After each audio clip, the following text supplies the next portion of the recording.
ونشهد أن لا إله إلا الله وحده لا شريك له ونشهد أن سيدنا مولانا محمدا عبده ورسوله الذي أرسله بالحق بشيرا ونذيرا وداعيا إلى الله بإذنه وسراجا منيرا أما بعد فأعوذ بالله من الشيطان الرجيم بسم الله الرحمن الرحيم يا أيها الذين آمنوا قوا أنفسكم وأهليكم نارا وقودها الناس والحجارة عليها ملائكة غلاظ شداد لا يعصون الله ما أمرهم ويفعلون ما يؤمرون صدق الله العظيم وصدق رسوله النبي الكريم حل من الشاهدين والشاكرين والحمد لله رب العالمين. میرے محترم بزرگ اور دوستو، آپ لوگ بہت زیادہ سنتے ہیں کہ ماں باپ کے حقوق اولاد پر کیا ہیں اور اس کے اوپر بات چیت بھی ہوتی ہے، لیکن جس طرح شریعت نے اولاد کے اوپر ماں باپ کے حقوق عائد کیے ہیں کہ اولاد کے ذمے یہ حقوق ہیں کہ ماں باپ کے یہ حق ادا کرے، اسی طرح والدین یعنی ماں باپ کے اوپر بھی اللہ تعالیٰ نے ذمہ داری دی ہے کہ وہ ان ذمہ داریوں کو ادا کرے. اور اس آیت کریمہ کے ذیل میں یا ایھا الذین آمنوا قوا انفسکم واہلیکم نارا، کہ اے ایمان والو اپنے آپ کو جہنم سے بچاؤ، وَأَهْلِيكُمْ اور اپنے گھر والوں کو، بال بچوں کو، اپنے ماتحتوں کو بھی بچاؤ. وَقُودُهَا النَّاسُ وَالْحِجَارَةُ جس کا ایندھن انسان ہوگا، پتھر ہوگا. عَلَيْهَا مَلَائِكَةٌ غِلَاظٌ اور فرشتے اس کے اوپر اتنے ایسے مقرر ہوں گے جو بڑے بے رحم سخت دل ہوں گے، ان کو کوئی رحم نہیں آئے گا. اور دنیا کی طرح مت سوچئے کہ کوئی آدمی یہ سزا دینا چاہتا ہے، کمزور ہے تو اس کو پٹک کر کے بھاگ گئے، نہیں، شداد بڑے طاقتور ہوں گے. لا یعصون اللہ ما امرہم کہ اللہ تعالیٰ جس چیز کا حکم دیتے ہیں وہ فرشتے اس کی نافرمانی نہیں کرتے ہیں. وَيَفْعَلُونَ مَا يُؤْمَرُونَ اور جس کام کا اللہ حکم دیتے ہیں وہی کام کرتے ہیں. چنانچہ کوئی آدمی اس دن عذاب سے بچ نہیں سکتا. تو بہرحال اس آیت کریمہ کے ذیل میں مفتی شفیع صاحب رحمۃ اللہ علیہ لکھتے ہیں کہ اس آیت سے یہ پتہ چلتا ہے کہ ماں باپ کے ذمہ اپنے اولاد کی تربیت واجب ہے اور ضروری چیز ہے. دیکھیے، ایک تو ہے مستحب اور سنت کہ اس میں بھلے آپ کو اختیار ہے کہ کیجئے یا نہ کیجئے، کیجئے گا تو ثواب ملے گا، فائدہ ہوگا، اور نہیں کیجئے گا تو عذاب نہیں ملے گا. یہ مستحب اور سنت کے درجے ہیں. لیکن جو چیز فرض ہوتی ہے اور جو چیز واجب ہوتی ہے اس میں ہماری مرضی نہیں چلے گی، اس کام کو تو ہم کو کرنا ہی پڑے گا. دل چاہے یا نہ چاہے نماز پڑھنا پڑے گا، دل چاہے نہ چاہے روزہ رکھنا پڑے گا، عورت کو دل چاہے نہ چاہے پردہ کرنا پڑے گا. اسی طرح ہماری طبیعت چاہے یا نہ چاہے بچوں کو دینی تربیت، دین کے مطابق ان کی نشو و نما، اس کی دیکھ بھال، ان کا پروان چڑھانا یہ ماں باپ کی ذمہ داری ہے. اور ایک حدیث علامہ محمود آلوسی رحمت اللہ علیہ اسی آیت کریمہ کے ذیل میں ایک نقل کرتے ہیں، ان اشد الناس عذابا یوم القیامہ من جہل اہلہ، کہ لوگوں میں سب سے زیادہ سخت عذاب قیامت کے دن ان لوگوں کو ہوگا جن لوگوں نے اپنے بال بچوں کو دین کے علم سے، شریعت کے علم سے، دینی تربیت سے جاہل رکھا. ایسے لوگوں کو سخت عذاب ہوگا. اگرچہ ہم 20، 25 اور 50 لاکھ خرچ کر کے ڈاکٹر بنا دیے لیکن قرآن پڑھنا نہیں سکھلائے، ہم 10 لاکھ 20 لاکھ خرچ کر کے انجینئر بنا دیے لیکن قرآن پڑھنا نہیں سکھلائے، بچوں کو نماز پڑھنا نہیں سکھلائے، تو اگرچہ اس کو روپیہ کمانے کا ہنر ہم نے سکھا دیا، لیکن دین سے اگر ہم اس کو جاہل رکھے تو اللہ کے نبی فرماتے ہیں ان اشد الناس، سخت جملہ ہے دیکھیے، ان اشد الناس عذابا، کہ جس طرح اور لوگوں کو سخت عذاب ہوگا اسی طرح ان لوگوں میں وہ بھی شامل ہوں گے جو لوگ اپنے اولاد کو، اپنے بیوی بچوں کو دین کے علم سے ناواقف رہے، ان کی تربیت نہیں کیے۔ جیسے کہ بچے پر نماز فرض ہو گئی، اب ہم نماز پڑھنے کے لیے کبھی کہتے ہی نہیں ہیں۔ بچی بالغہ ہو گئی، پردہ کرنے کا حکم ہو گیا، پردہ کرنے کے لیے ہم کبھی کہتے ہی نہیں ہیں۔ تو یہ تو جس طرح بال بچوں کو عذاب ہوگا، اسی طریقے سے ماں باپ اگر اس کے اوپر تنبیہ نہیں کرتے ہیں تو ان کو بھی عذاب ہوگا۔ اور ایک بات یہاں پر یاد رکھیے کہ جس طرح حدیث میں آیا صدقہ جاریہ، کہ مسجد بنوانا، علم دین پڑھانا اور اچھی اولاد، کہ جس طرح آدمی مر جائے اور اچھی اولاد ہو تو اچھی اولاد جو نیکی کا کام کرے گی ماں باپ کو پارسل پہنچتا ہے، اسی طرح جو شخص اپنے اولاد کو دین کے علم سے جاہل رکھ کر کے اور دین کے علم سے دور رکھ کر کے صرف روپیہ پیسہ کمانے کا مشین بنا دیا اور دین کا علم نہیں دیا، تو یاد رکھیے کہ جتنی بدماشی کرے گا یہ بچے کو تو گناہ لکھا جائے گا ہی، لیکن ساتھ ساتھ ماں باپ کو بھی گناہ لکھا جائے گا، یہ گناہ جاریہ ہے۔ اس طرح اولاد صالح ماں باپ کے لیے صدقہ جاریہ، مرنے کے بعد ثواب پہنچنے کا ذریعہ ہے۔ اسی طرح باپ بالکل غافل کہ خود تو صف اولا میں نماز پڑھتا تھا، پہلی صف میں تکبیر اولا کا اہتمام تھا، لیکن بچے کو کبھی بھی نماز پڑھنے کی تنبیہ نہیں کیا، تو یاد رکھیے کہ یہ آدمی عذاب سے نہیں بچ سکتا ہے۔ ان اشد الناس عذابا یوم القیامہ من جہل اہلہ، کہ جو قیامت کے دن سب سے سخت عذاب اس آدمی کو بھی ہوگا جو آدمی اپنے گھر والوں کو، اور اس کے اندر علماء نے عموم لکھا کہ بیوی بال بچے بیٹا بیٹی جس طرح شامل ہے، اسی طرح وہ نوکر جو ہمارے ماتحتی میں رہتے ہیں، ہمارے انڈر میں رہتے ہیں اور ان کے اوپر حکومت چلتی ہے، ان کو بھی دور رکھے، تو ان کی بھی غفلت کی وجہ سے ہمیں پکڑ ہوگی۔ اس لیے اس بات سے یہ غافل نہ رہیں، کو یہ امر کا صیغہ ہے، اور فقہا نے ایک اصول لکھا کہ جہاں امر ہو، کرنے کی تاکید ہو، وہاں اس کام سے ہم بچ نہیں سکتے، کہ جس طرح یہ سنت اور مستحب کے اندر تو اختیار چلتا ہے کہ کرے یا نہ کرے، لیکن جو حکم واجب ہو اور فرض ہو وہاں پر تو ہر حال میں ہم کو کرنا پڑے گا۔ تو اب بچوں کے کیا حقوق ہے؟ جس طریقے سے جانتے ہیں آپ کے ماں باپ کے اللہ اور رسول کے بعد سب سے زیادہ حق ماں باپ کا ہے، تو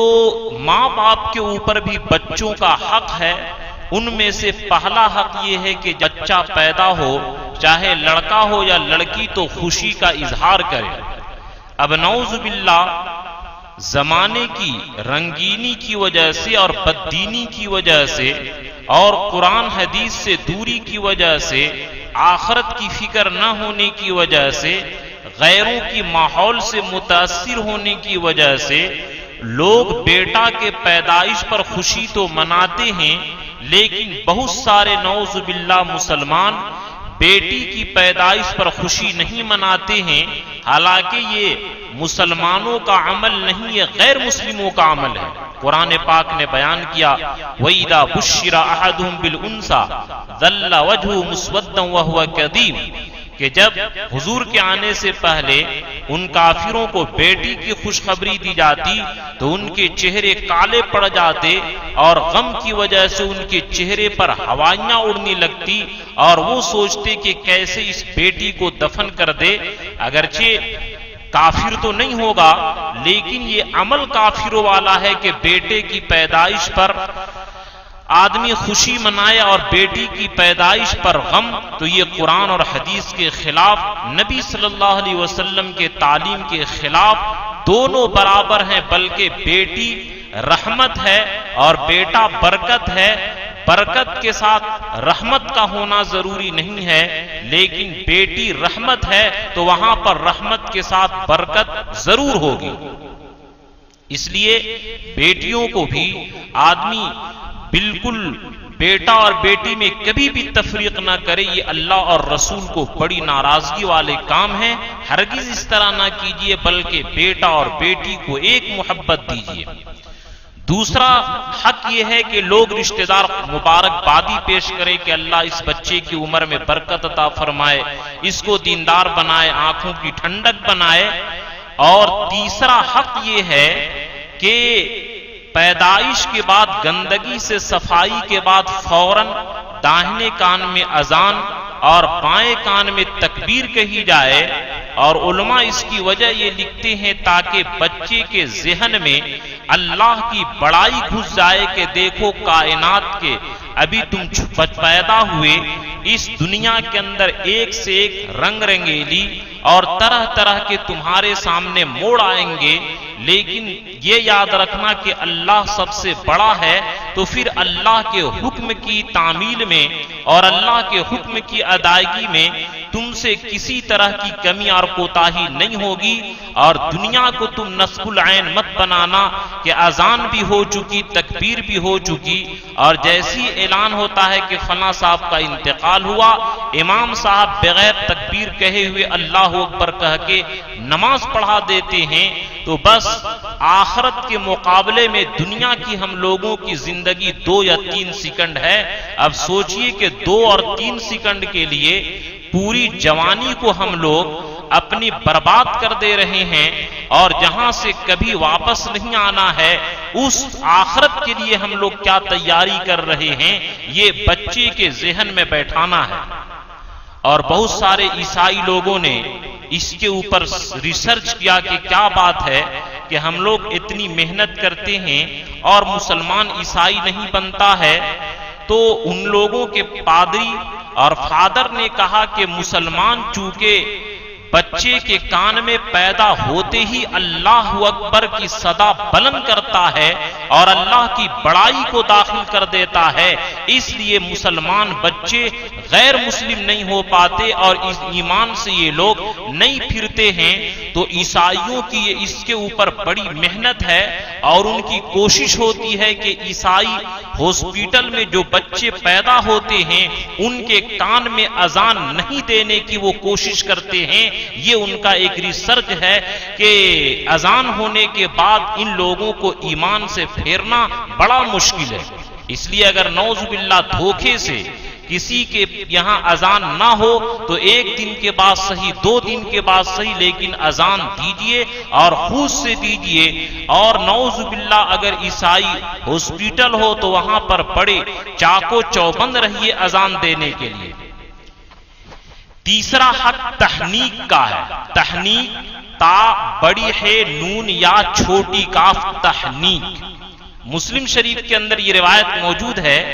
حضرت عائشہ رضی اللہ تعالیٰ عنہ فرماتی ہیں ان رسول اللہ صلی اللہ علیہ وسلم یوتا بالصبیان فیبرکہم ویحنیکہم، کہ اللہ کے نبی صلی اللہ علیہ وسلم کے پاس بچے لائے جاتے تھے، بلکہ حدیث میں ہے فقہا نے لکھا لقد بالا فی حجر النبی اطفال، کہ 5 بچوں نے نبی صلی اللہ علیہ وسلم کے گود مبارک میں پیشاب کیا ہے۔ تو حضور صلی اللہ علیہ وسلم کے پاس بچوں کو لایا جاتا تھا اور حضور صلی اللہ علیہ وسلم تحنیک کیا کرتے تھے۔ تحنیک کیا ہے؟ تحنیک یہ ہے کہ کھجور چبا کر کے بالکل نرم کر کے بچے کے تالو میں لگا دیتے تھے، یا شہد ہی صحیح یا کھجور صحیح، اس طریقے سے حضور صلی اللہ علیہ وسلم تحنیک کیا کرتے تھے اور برکت کی دعا کرتے تھے۔ علماء نے لکھا ہے کہ تحنیک کرنے سے فائدہ یہ ہے، اب لوگ منہ جٹھی کرواتے ہیں. ایک صاحب مجھے 6 مہینہ بچہ ہو گیا، ان کا ایک لڑکا ہوا، اور بولے کہ اس طریقے سے آپ اپنا جھوٹا اس بچے کو کھلائیے. تو میں نے کہا، رانچی کے اندر اگرچہ وہ سوس کے رہنے والے ہیں، تو میں نے کہا کہ یہ آپ لوگوں نے منہ جٹھی کا عمل کہاں سے سیکھا ہے؟ حدیث میں تو آتا ہے وَيُحَنِّكُهُمْ کہ حضور صلی اللہ علیہ وسلم تحنیک کیا کرتے تھے. یہ منہ جٹھی یعنی سب سے پہلے ماں کا دودھ پینے سے پہلے تحنیک ہونی چاہیے. اور اس کا فائدہ یہ ہے کہ جب کسی بزرگ کا لعاب اس کے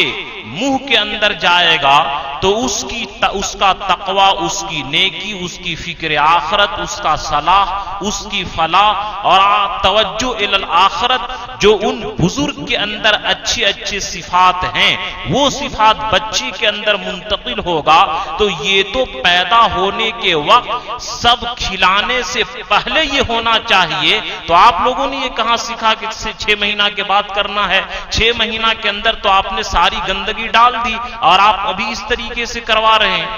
تو انہوں نے کہا کہ ہمیں تو یہ معلوم ہی نہیں ہے، ہم لوگ جانتے ہی نہیں کہ تحنیک کیا ہے. تو جس طریقے سے عقیقہ کرتے ہیں اسی طریقے سے تحنیک یہ سنت ہے. اب وہ کیا، اب تو نبیوں کا دور نہیں ہے، کوئی ولی نہ ملے، امام ہو، مؤذن ہو یا مرد نہ ملے، تو جو عورتیں نیک ہیں اور نماز کی پابند ہیں، تہجد کی پابند ہیں، اور ان کا یہ اشرہ لگا ہوا ہے، چلہ لگا، نیکی کے ساتھ وہ عورتیں زندگی گزارتی ہیں. ان عورتوں سے بھی چبوا کر کے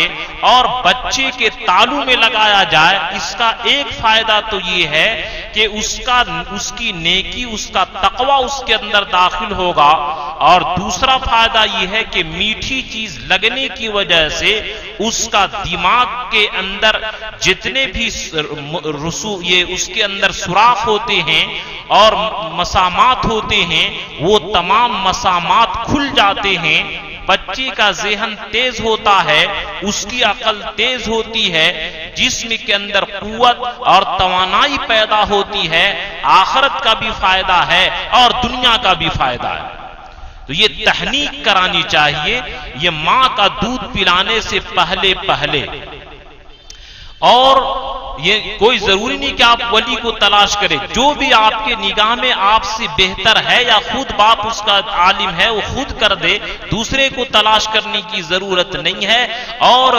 امام ہو، مؤذن ہو یا گھر کی جو بزرگ عورتیں ان سے کرا لیں، مرد کی بھی کوئی شرط نہیں ہے. دوسرا طریقہ علماء نے لکھا ہے کہ کسی بزرگ کا پرانا کپڑا ہے، اس کو سل کر کے بچے کو سب سے پہنائے تو اس کی بھی نیکی اور تقوی اس کے اندر داخل ہوتی ہے. تو پہلا حق کہ بچے کی پیدائش پر خوشی منائیں، دوسرا یہ کہ اذان دیں، تیسرا یہ کہ تحنیک کروائیں، اور چوتھا یہ کہ نام رکھیں، اچھا نام. اب پتہ نہیں کیا اس زمانے کے اندر لوگ دنیا والوں کے فلمی اسٹائل ہیرو کے نام پر لوگ رکھتے ہیں، اور کیف وغیرہ، اور اس طریقے سے ارے جن لوگوں کا نام رکھیے گا اس کی ذات پر وہی اثر پڑے گا. حضرت تھانوی رحمت اللہ علیہ اپنا واقعہ لکھتے ہیں کہ ایک آدمی برابر میرے پاس بچے کو لے کر آتا تھا دم کروانے کے لیے کہ حضرت اس کی طبیعت خراب رہتی ہے. تو میں نے کہا کہ آخر طبیعت خراب کیوں ہوتی ہے؟ تو میں نے نام پوچھا کہ نام کیا ہے؟ اس نے کہا کلیم. تو کلمن کے معنی آتے ہیں زخم لگانے کے اور بیمار کرنے کے. تو میں نے کہا کہ نام ہی بیمار رکھا ہے، کلیم چھوٹی کاف سے، تو یہ تندرست کہاں رہے گا؟ اس کا نام سلیم رکھ دو. چنانچہ جیسے ہی سلیم نام رکھا تو پھر اس کی طبیعت ٹھیک ہو گئی. یہاں پر ایک مسئلے کی بات سنتے چلیے کہ بہت جگہوں سے فون آتا ہے کہ اس کا نام پہلے یہ تھا، اب اس کا نام چینج کرتے ہیں، تو کیا نام چینج کرنے کی وجہ سے دوبارہ عقیقہ کرنا پڑے گا؟ تو یہ بالکل غلط بات ہے. نام چینج کرنے کی وجہ سے دوبارہ عقیقہ کرنے کی کوئی ضرورت نہیں ہے. صحابہ کرام کا نام دوسرا تھا، ایمان لائے بڑھاپے کی حالت میں ان کی نام کی تبدیلی اور چینجنگ ہوئی، اور کوئی نئے عقیقہ کی ضرورت نہیں. اگر جو آدمی کہتا ہے نام بدلنے سے نیا عقیقہ کرنا پڑے گا، وہ بیچارہ شریعت سے ناواقف ہے اور وہ شریعت کے علم سے جاہل ہے، اس لیے وہ اس طرح کی بات کرتا ہے۔ نام کے تبدیلی کی وجہ سے عقیقہ نئے طور پر کرنے کی کوئی ضرورت نہیں ہے۔ پانچواں حق تو یہ نام کیا ہے، اچھا رکھنا چاہیے۔ پروفیسر نادر علی صاحب دامت برکاتہم جو مرکز میں رہتے ہیں، تو انہوں نے کہا کہ ایک آدمی کے یہاں میں گیا تو انہوں نے اپنی بیٹی کو پکارا فاحشہ۔ فاحشہ کے معنی آتے ہیں بدکار عورت، کوٹھا میں رہنے والی عورت، بازاری عورت۔ تو پروفیسر نادر صاحب نے کہا کہ یہ کیا اتنا برا نام رکھا ہے؟ تو انہوں نے کہا کہ حضرت میری والدہ قرآن پڑھتی ہے اور قرآن سے نام رکھی ہے فاحشہ۔ تو انہوں نے کہا کہ قرآن میں تو فرعون، حامان، خنزیر سب کا نام ہے، تو وہ رکھ دو۔ تو اس طریقے سے یا اسی طریقے سے اس زمانے کے اندر وریشہ نام رکھتے ہیں، وریشہ۔ یا بنی آدم قد انزلنا علیکم لباسا یواری سوآتکم وریشہ، کہ اے آدم کی اولاد میں نے تمہارے اوپر لباس اتارا، یواری سوآتکم جو تمہارے شرمگاہوں کو چھپاتا ہے۔ واو کے معنی اور کے آتے ہیں اور ریشہ کے معنی آتے ہیں یہ زینت اختیار کرنے کے، حسن و جمال، یعنی یہ لباس تمہارے ستر کو بھی چھپاتا ہے اور حسن و جمال کا بھی سبب ہے۔ تو واو الگ ہے، ریشہ الگ ہے، تو لوگ جہالت سے وریشہ نام رکھتے ہیں، یہ بھی غلط۔ اس زمانہ میں منتشا بہت نام ہے، منتشا کے معنی تو جس کو چاہے، بالکل محمل لفظ، اور اس طریقے سے لوگ نئے نئے نام اسٹائل والا سوچتے ہیں اور ڈھونڈتے ہیں۔ میرے دوستو، صحابیات کے نام پر، نبیوں کے نام پر، نیک لوگوں کا نام رکھیے، اس سے فائدہ یہ ہوتا ہے کہ ان ناموں کی وجہ سے اس کی ذات پر اثر پڑتا ہے۔ تو پہلا حق یہ ہے کہ بچے کی پیدائش پر خوشخبری منائیے، دوسرا یہ کہ مبارکبادی دیجیے، تیسرا یہ کہ اذان داہنے کان میں اور اقامت بائیں کان میں، چوتھا یہ کہ اچھا نام یہ تحنیک کرائیے۔ تحنیک یہ بھی ایک سنت ہے اور اس سے بڑا فائدہ ہوتا ہے، چاہے وہ بزرگوں سے کھلا کر کے چٹوائیے یا لباس پہنا کر کے۔ اور پانچواں حق کہ اچھا نام رکھیے، اور چھٹا حق یہ ہے کہ اس کا 7ویں دن عقیقہ کیجیے۔ لوگ اس بارے میں بہت زیادہ گڑبڑی کرتے ہیں کہ عقیقہ عام طور پر لوگ قربانی کے دنوں میں کروا دیتے ہیں، عقیقہ جب بھی کروائیے عقیقہ ہو جائے گا، لیکن شریعت کا حکم کیا ہے، نبی صلی اللہ علیہ وسلم کا منشا کیا ہے؟ چنانچہ محدثین جہاں پر ایک عنوان قائم کرتے ہیں باب الاضحیتی، قربانی کا بیان، اس کے بعد ہی ایک عنوان قائم کرتے ہیں باب العقیقہ، عقیقہ کا بیان۔ اور اللہ کے نبی کتنی اہم بات فرمائے، کلو غلام مرہون بعقیقتہ، کہ ہر لڑکا اپنے عقیقہ کی وجہ سے رہن میں رکھا ہوا ہے، گروی رکھا ہوا ہے۔ اس حدیث کے اندر محدثین چند مطلب بیان کرتے ہیں۔ ایک مطلب تو یہ بیان کیے کہ جیسے کہ مثال کے طور پر میرا یہ چشمہ ہے، میں نے چشمہ 50 روپیہ میں گروی اور بندی کا آپ کے پاس رکھ دیا، اب میں اس چشمہ سے فائدہ نہیں اٹھا سکتا ہوں جب تک کہ آپ کا 50 روپیہ ادا نہ کروں۔ تو اسی طرح ایک مطلب تو یہ ہے کہ اگر بچہ جو نابالغ حالت میں انتقال کر جاتا ہے اور ماں باپ کی سفارش کرتا ہے کہ وہ جہنم میں اگر اللہ تعالیٰ ماں باپ کو بھیج دیں گے، وہاں جہنم میں گھس کر کے اللہ تعالیٰ سے سفارش کر کے بچے جہنم سے نکلوا دیں گے، اسی لیے دعا میں کیا پڑھتے ہیں، اللہم اجعلہ لنا فرطا، کہ اے اللہ اس کو فرط بنا۔ فرط کے معنی آتے ہیں وہ لشکر کا حصہ کہ میرے جانے سے پہلے تمام کھانے پینے اور ضروریات کا انتظام کر دے۔ لشکر کے اس حصہ کو فرد کہا جاتا ہے۔ وَجْعَلْهُ لنا اجرا و ذخرا، اور اے اللہ اس کو میرے لیے آخرت میں ثواب اور ذخیرہ اور خزانہ بنا دے، وجعلہ شافعا و مشفعا، اور اس کو سفارش کرنے والا اور سفارش قبول کیا جانا والا بنا۔ تو اس کا مطلب یہ کل ولد مرہون بعقیقتہ، کہ ہر لڑکا اپنے عقیقہ کی وجہ سے ریہن میں رکھا ہوا ہے، یعنی اگر کسی کا نابالغ اولاد مر گیا اور وہ عقیقہ نہیں کیا تھا تو یہ بھی ہو سکتا ہے کہ قیامت کے دن وہ لڑکا اس کی سفارش نہ کرے۔ اس لیے کاش یہ عقیقہ کرنا چاہیے، اگرچہ کوئی آدمی ارب پتی کھرب پتی ہو، عقیقہ مستحب ہے، عقیقہ نہ کرے کوئی عذاب نہیں ہوگا، قربانی نہ کرے اس پر تو عذاب ہوگا، لیکن عقیقہ نہ کرے تو کوئی گناہ نہیں ہوگا۔ لیکن اللہ کے نبی صلی اللہ علیہ وسلم کا جو منشا تھا کہ اس کے طرف سے تم لوگ کیا ہے عقیقہ کرو، اور عقیقہ کرنے کے اندر اللہ کے نبی صلی اللہ علیہ وسلم جو فرمائے مال غلام عقیقۃ فاحریق عنہ دمن، کہ لڑکی کے ساتھ عقیقہ ہے اس کے طرف سے خون بہاؤ، وامیتۃ عنہ الاذى، اور اس سے تکلیف دہ چیز کو ہٹا دو۔ اس حدیث کے ذیل میں محدثین یہ لکھتے ہیں کہ جو آدمی 7ویں دن یا 14ویں دن یا 21ویں دن،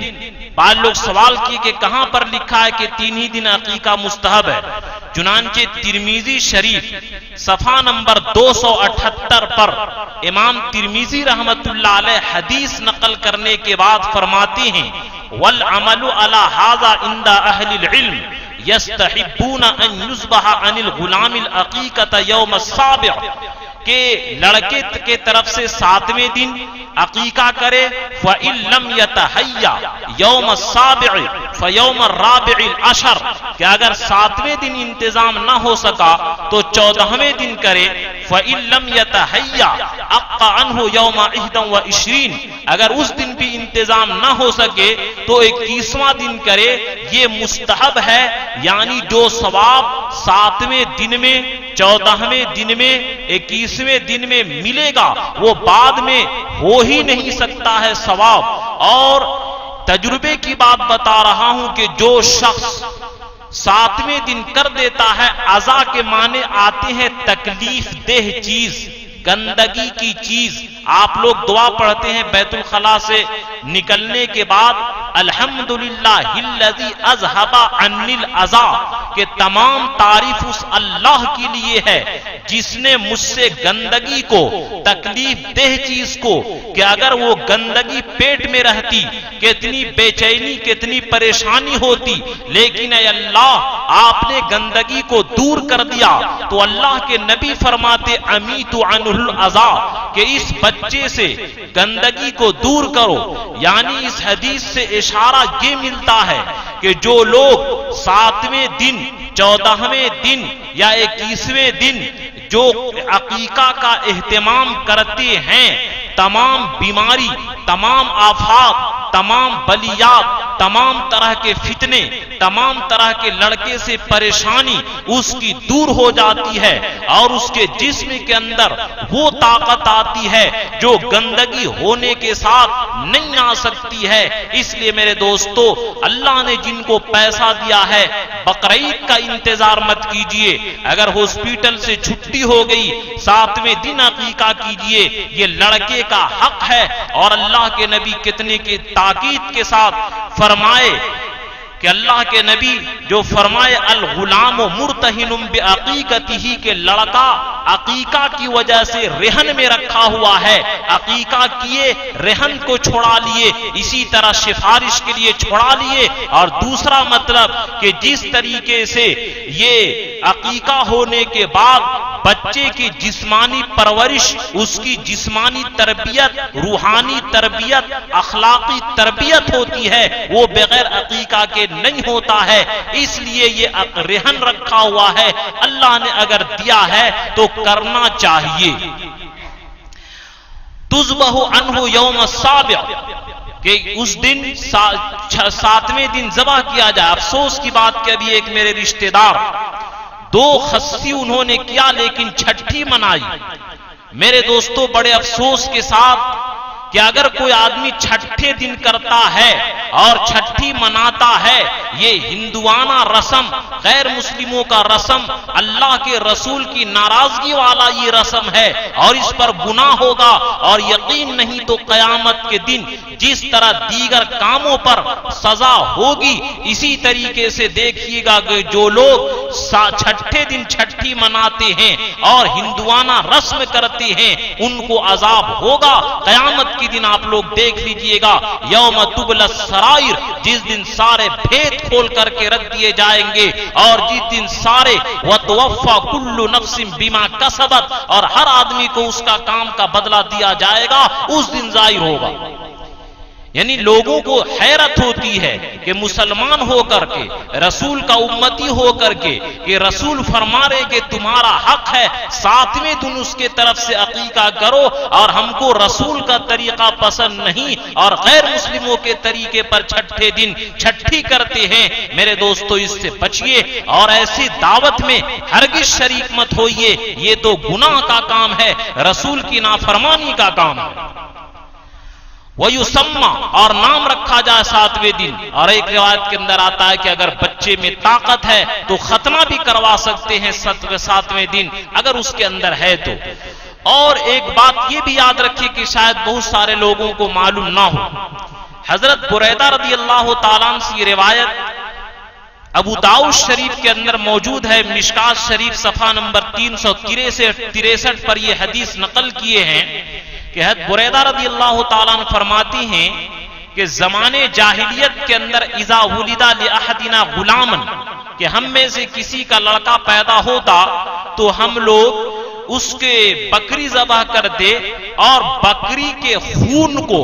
بچے کے سر کو مونڈ کر کے بکری کا خون ہم بچے کے سر پر لگاتے تھے، لیکن جب سے اسلام آیا اور اللہ کے نبی صلی اللہ علیہ وسلم کے دامن کو تھامے تو اللہ کے نبی صلی اللہ علیہ وسلم اس کام سے منع فرمائے، وَنُحَلِّقُ رَاسُهُ وَنَطْلُقُهُ بِزَعْفَرَانٍ، کہ ہم لوگ پھر بکری کا خون نہیں لگاتے تھے بلکہ اس کے اوپر زعفران ملتے تھے۔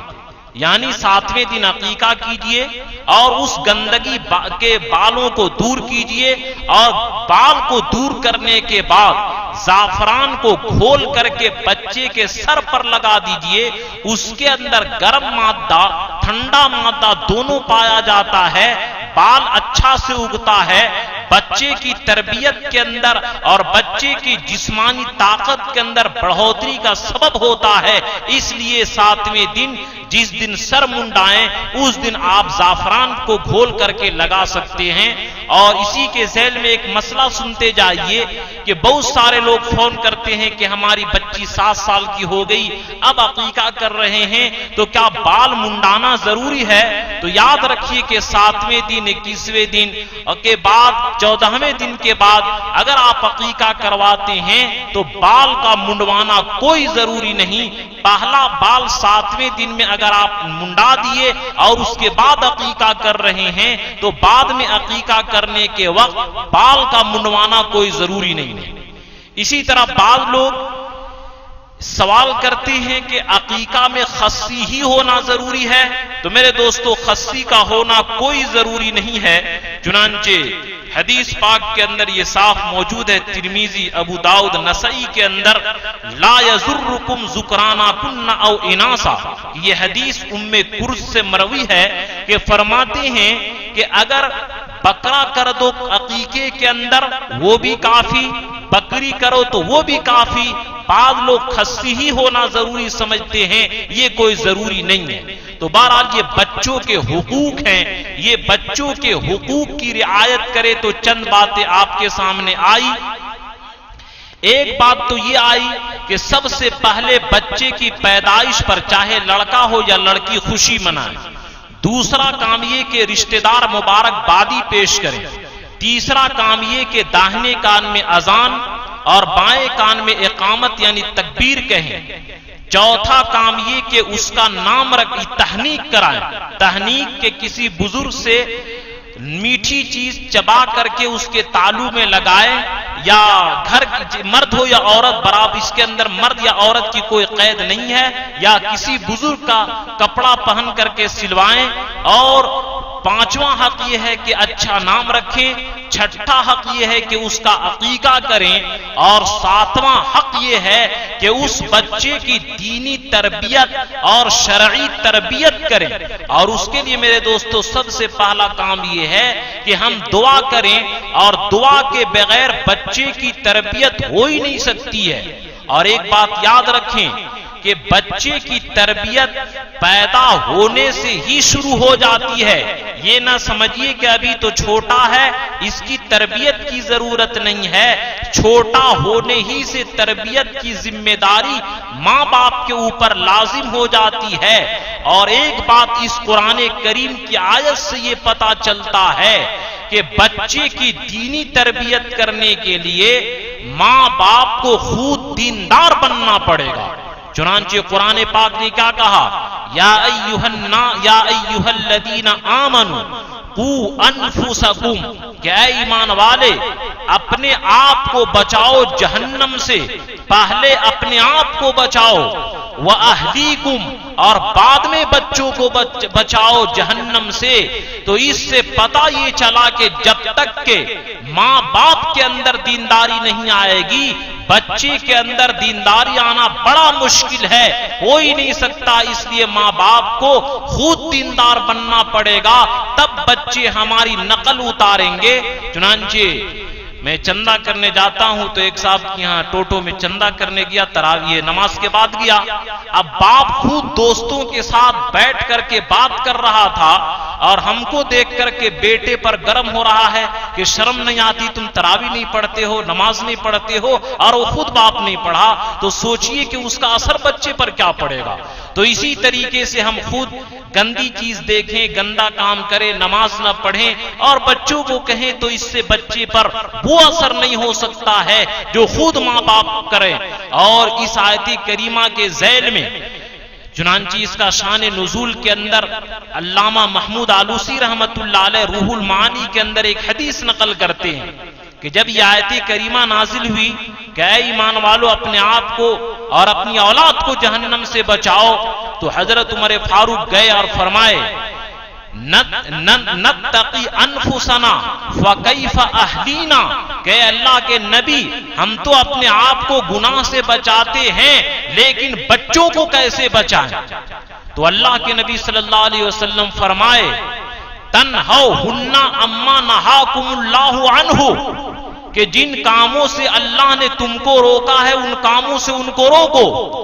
وَتَأْمُرُهُمْ بِمَا يَأْمُرُكُمُ اللَّهُ، اور جن کاموں کا اللہ نے تجھے حکم دیا ان کاموں کو ان سے کرواؤ۔ اسی طریقے سے تم اپنے آپ کو بھی بچا لو گے اور ان کو بھی بچا لو گے۔ اور ایک آگے حدیث نقل کرتے ہیں کہ اللہ کے نبی صلی اللہ علیہ وسلم فرمائے کہ خوشخبری ہو ان گھر والوں کو جو کہتا ہے یا اللہ یا اہلا، اے میرے گھر والوں، صلاتکم، نماز کی حفاظت کرو، صیامکم، روزہ رکھو، زکاتکم، زکات دو، مساکنکم، مسکینوں کی رعایت کرو،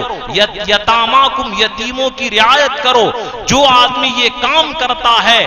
لعل اللہ یجمعکم فی الجنہ، ان کاموں کی وجہ سے اللہ تعالیٰ تم کو اور تمہارے بچوں کو جنت میں جمع کر دیں گے۔ اور آگے حدیث نقل کرتے ہیں ان اشد الناس عذابا یوم القیامہ من جہل اہلہ، کہ قیامت کے دن سب سے سخت عذاب اس آدمی کو ہوگا جو اپنی اولاد کو دین کے علم سے، شریعت کے علم سے غافل رکھا۔ ہمارے ابھی دوست موجود ہیں، انہوں نے کہا کہ MBBS ڈاکٹر ہو گئے لیکن ان کو کلمہ تک یاد نہیں ہے، نماز تک یاد نہیں ہے۔ یاد رکھیے کہ یہ ماں باپ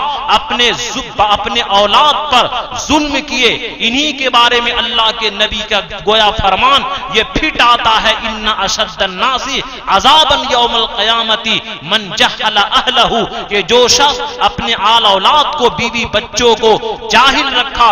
کلمہ نہیں سکھایا، قرآن نہیں سکھایا، اور ڈاکٹر بننے کے لیے 50 لاکھ خرچ کیا لیکن قرآن کے لیے 1 لاکھ خرچ نہیں کر سکا، بیوی کو اور انجینئر بنانے کے لیے گھر سے باہر غیر مسلم کے ساتھ ہماری بیٹیاں فرار ہو رہی ہے، صرف روپیہ کمانے کے لیے مسلمانوں نے اپنی بیٹیوں کو داؤ پر لگا دیا۔ یاد رکھیے کہ یہ ترقی نہیں، قیامت کے دن پتا چلے گا کہ جب اللہ کے رسول دامن پکڑیں گے، اللہ تعالیٰ کا پکڑ کریں گے کہ میں نے جو حکم دیا تھا قو انفسکم واہلیکم، کہ خود بھی اپنے آپ کو جہنم سے بچانا، اپنی اولاد کو بھی بچانا، اور تم نے بیٹی کو روپیہ کمانے کے چکر میں ایمان کا سودا بھی کر ڈالا، یہ تسلیمہ نسرین کی شکل میں ہو، سلمان خورشید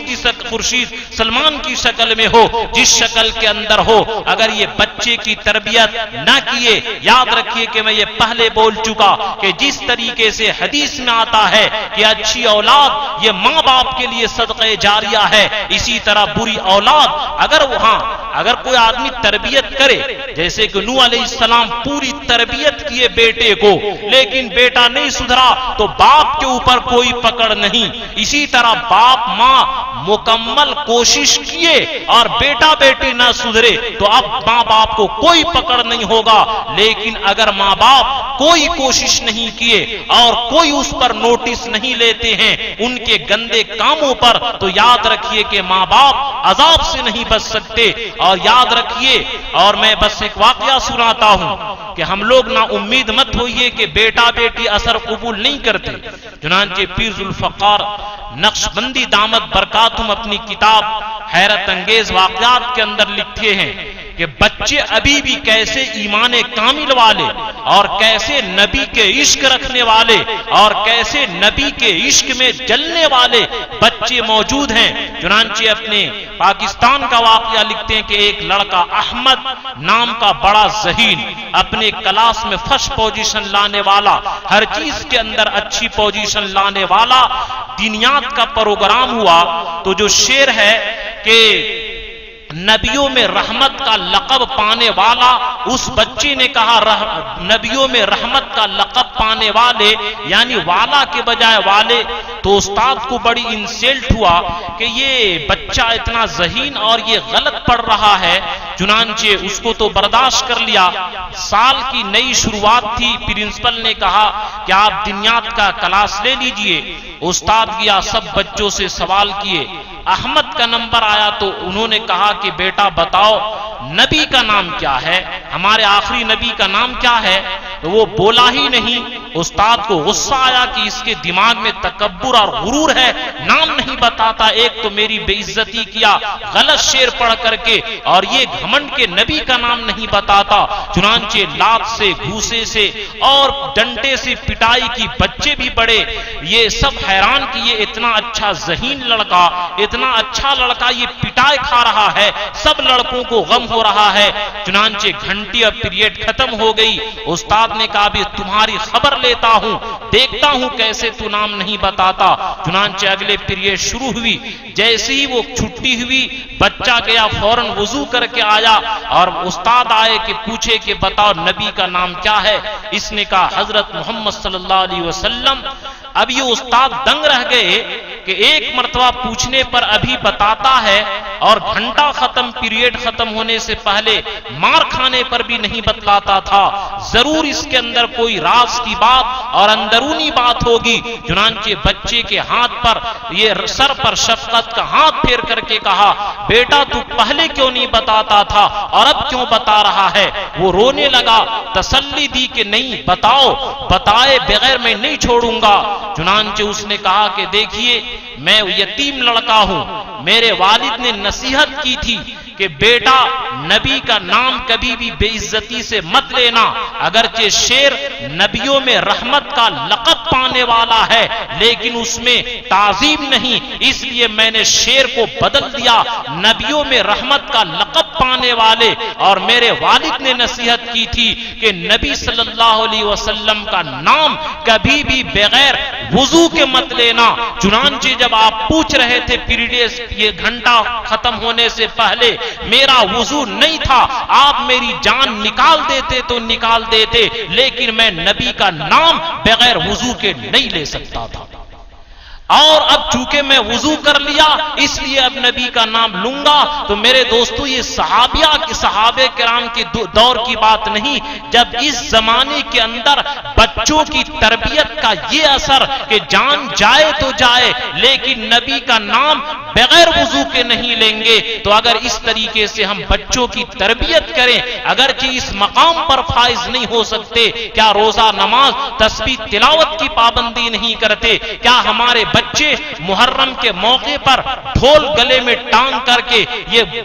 پیٹتے ہیں، کیا اس پر ہم پابندی نہیں کر سکتے؟ پھر میں خلاصے کے طور پر یہ عرض کرتا ہوں کہ قرآن کا جو پیغام ہے، قو انفسکم، اے مسلمانوں اپنے آپ کو بھی تم جہنم سے بچاؤ، واہلیکم، اور اپنے گھر والوں کو، بیوی بچوں کو بچاؤ، یہ تمہارے اوپر ذمہ داری ہے۔ اور پھر تیسرے مرتبہ حدیث سناتا ہوں، ان اشد الناس یوم القیامت من جہل اہلہ، کہ قیامت کے دن اس آدمی کو بڑا سخت عذاب ہوگا جو اپنے بال بچوں کو، اپنے ماتحتوں کو دین کے علم سے، شریعت کے علم سے، قرآن سے، حدیث سے، روزہ نماز سے جاہل اور غافل رکھا، آخرت کی تیاری کی، ان کے لیے اسباب مہیا نہیں کیا، ایسے لوگ قیامت کے دن سخت ترین عذاب کے اندر مبتلا ہوں گے۔ تو بہرحال کہنے کا خلاصہ یہ نکلا کہ جس طریقے سے اولاد کے اوپر ماں باپ کے حق ہیں، اسی طریقے سے ماں باپ کے اوپر اولاد کا بھی حق ہے کہ ان کی پیدائش پر خوشی منائیں، مبارکبادی پیش کریں، اذان اقامت کہیں، اچھا نام رکھیں، بزرگوں سے تہنیک کروائیں اور عقیقہ کروائیں اور دینی تربیت کرائیں، یہ ہمارے اوپر حق ہے۔ اللہ ہم تمام مسلمانوں کو اپنے بچوں کی دینی تربیت کی توفیق عطا فرمائے۔ آمین وآخر دعوانا الحمدللہ رب العالمین۔